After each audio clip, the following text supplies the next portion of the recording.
¿Qué tal, jóvenes? Buenas tardes. Vamos a continuar con los videos y vamos a retomar un poquito sobre lo que platicamos en cuanto a los pronósticos. Realmente habíamos dicho que los pronósticos son una herramienta muy importante para nuestro proceso de planeación y que el objetivo del pronóstico busca predecir cómo será la demanda en el futuro, porque su objetivo es ayudarnos a determinar con anticipación cómo podrían ser nuestros ingresos, cómo podrían ser las ventas. Lo que precisamente estábamos hablando de que, siendo una herramienta, los pronósticos es un medio, no es un fin. A veces ocurre que cuesta tanto trabajo obtenerlo, porque no es un proceso relativamente sencillo como hacer simplemente una suma. Digamos como que pretendemos o se busca que la organización de alguna manera se mueva a cumplir el pronóstico, cuando son cosas completamente diferentes. Para poder fijar un objetivo de ventas, seguramente las áreas comerciales tienen otra herramienta. Entonces, la finalidad del pronóstico busca que la organización pueda saber cómo se presentará la demanda, lo mismo cómo podrán ser las ventas. Lo que si no se llegan o si tenemos un error de pronóstico muy grande, ya habíamos platicado de ese término, entonces el problema en sí está en cómo fue elaborado el pronóstico, no tanto que las áreas comerciales no hayan cumplido el pronóstico. Repito, a lo mejor son cuestiones de sintaxis, pueden ser prácticas comunes en las organizaciones en las que trabajamos. Entonces, el objetivo de las ventas no es el pronóstico.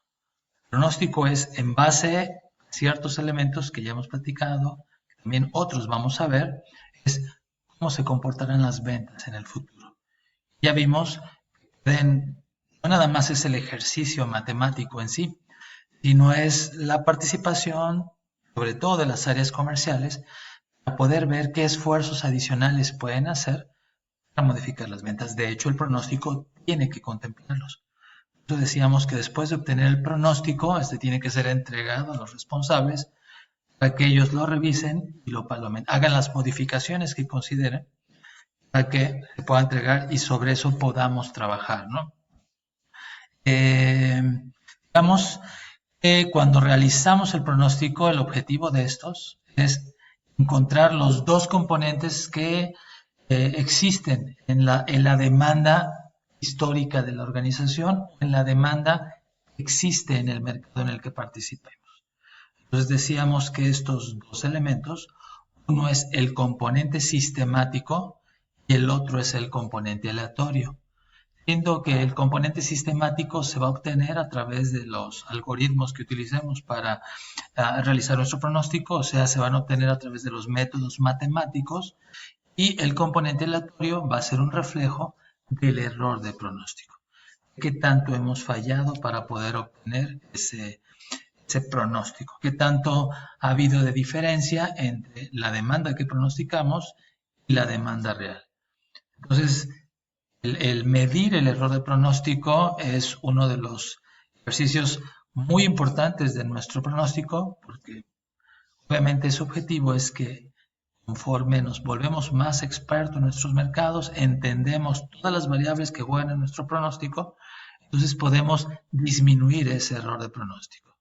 Y comentábamos que el inventario de seguridad es una forma en que las organizaciones pueden protegerse contra ese error de pronóstico, que puede volverse un arma de dos filos.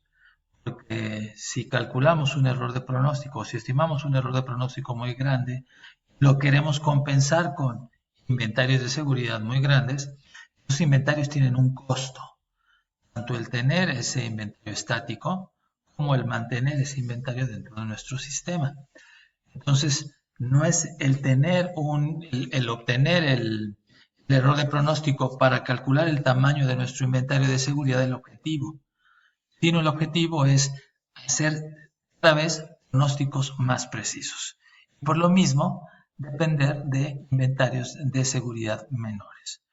Por lo tanto, es lo que debemos de buscar cuando nosotros realizamos el objetivo. Entonces, ¿cómo elaborar un pronóstico que sea efectivo? Nos ayude la organización y que tenga un proceso entendible para la organización, fácil de seguir, que nos garantice errores de pronóstico cada vez menores. Estas son algunas ideas que tenemos cuando nosotros realizamos precisamente este ejercicio administrativo, ¿no? Primeramente debemos entender el objetivo. ¿Cuáles son los objetivos de la organización? A ver qué es lo que podemos, incluyendo a nuestras áreas comerciales, para poder hacer nuestro pronóstico que nos permita, por un lado, garantizar las ventas y, por otro lado, tener un inventario menor, con costos de administración menores, ¿no? Es precisamente, como lo habíamos platicado, el objetivo de la planeación, entendiendo cómo va a ser nuestra demanda, cuáles son los recursos que necesitamos utilizar, los que necesitamos gastar para que podamos atender esa demanda con la capacidad que tiene la organización. Entonces, primeramente entendemos los objetivos. Otra parte muy importante, ya que platicamos también de las características de los pronósticos, en las que decíamos, mientras la empresa que elabora el pronóstico está más cerca de su mercado, entonces podemos decir que ese pronóstico va a tener una menor cantidad de errores porque lo entiende mejor. Si la empresa que hace el pronóstico está muy alejada del mercado, entonces el grado de error puede ser más grande. Entonces, precisamente, hablar de integrar un pronóstico para toda la cadena de suministro debiera ser el objetivo de las áreas responsables de la planeación. Vimos que un pronóstico solamente de la organización nos va a servir en la medida que podamos tener a lo mejor nuestros gastos. Pero cuando tenemos el contacto con la demanda y con nuestras fuentes de suministro, entonces nuestro pronóstico va a ser obviamente muy pobre. Entonces debemos integrar todo el ejercicio del pronóstico en la cadena de suministro. Debemos entender cuáles son los segmentos que nosotros atendemos. No todos los clientes nos compran por el mismo motivo. Entonces tenemos que ver cuáles son los distintos mercados que atendemos, ver qué es lo que mueve esos y cómo ha sido el comportamiento histórico de en esos mercados. Tenemos que ver cuáles son los factores, ya platicamos algunos en el video anterior, cuáles son aquellos factores que afectan nuestro pronóstico. Entonces, para poderlos medir, para ver que ese error cada vez sea menor, entonces ese va a ser el conocimiento que vamos a desarrollar cuando hacemos este ejercicio. Y estos dos últimos puntos son bien importantes, son críticos. Coger un método de pronóstico que no sea el adecuado, entonces, en consecuencia, como lo vamos a ir viendo, nos va a permitir tener un error de pronóstico muy grande. Entonces, entender cuál es el mejor método de pronóstico que se ajusta al tipo de demanda que nosotros tenemos va a ser crítico para tener un proceso de pronóstico muy efectivo. Y el sexto punto, pues es bien importante también. Vamos a ver qué tan efectivo ha sido nuestro pronóstico, pues a través de los indicadores de desempeños para el pronóstico, siendo el error de pronóstico uno de los críticos para poderlo desarrollar.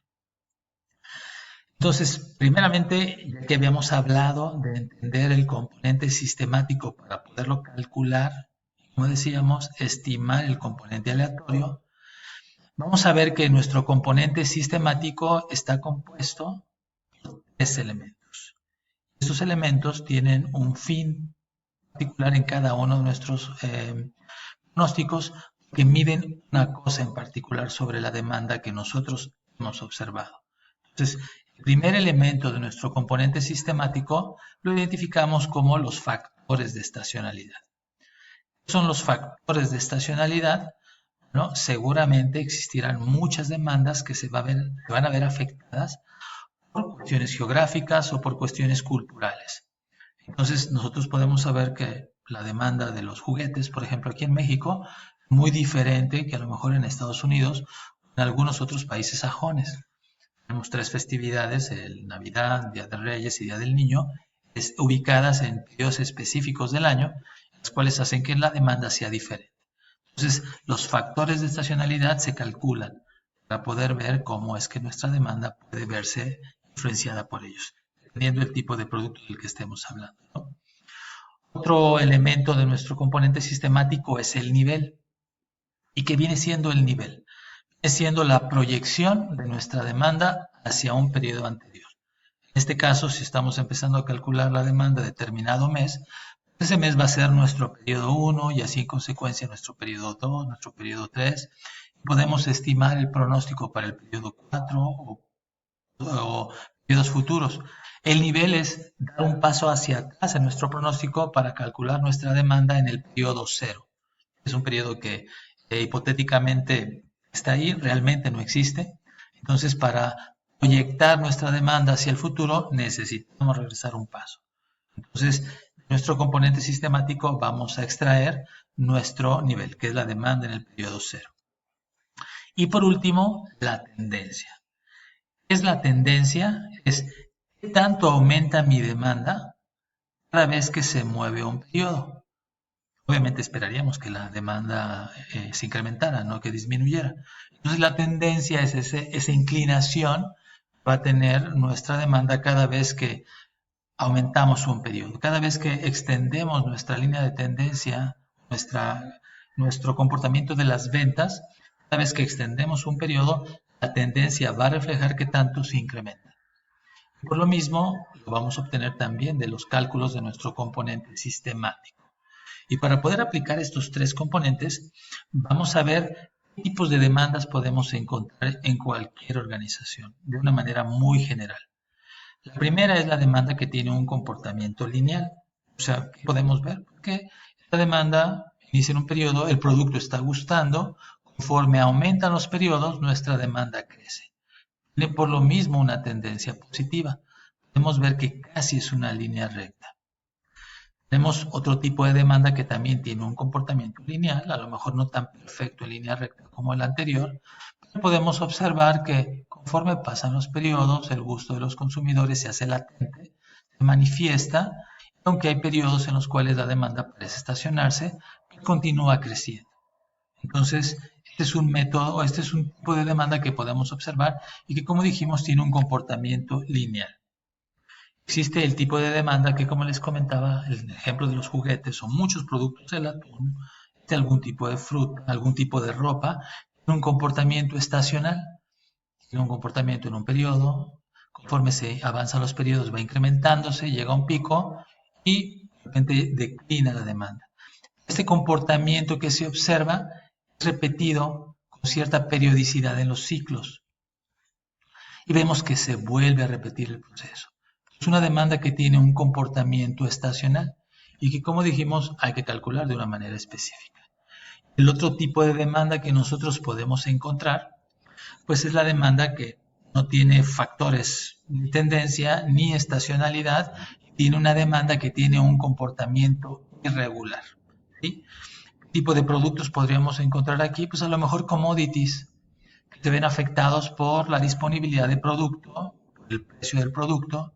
No hay una demanda como tal estable. A lo mejor a muchas empresas les conviene, cuando el precio es barato, comprar una gran cantidad de productos y si el precio es muy caro, pues disminuir y hacerse de inventarios para que disminuya.